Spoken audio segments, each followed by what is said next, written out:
Welcome. In this quick tutorial we are going to show you how to turn off post views on TikTok. It's super easy and we will make sure you get it right. Just make sure you are logged in and using the latest version. Make sure to watch the complete video and follow each step carefully to avoid forgetting anything and making mistakes. Now come to know how to turn off post views on TikTok. Click on the TikTok app. The app will appear in front of you. Now click on Profile. This type of screen will appear. Click on the three lines which appear at the right top corner. Click on Settings and Privacy.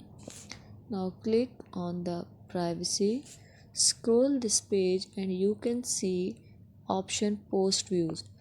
If you turn off this post views, then all the post views on your TikTok ID will be turned off. Thank you so much.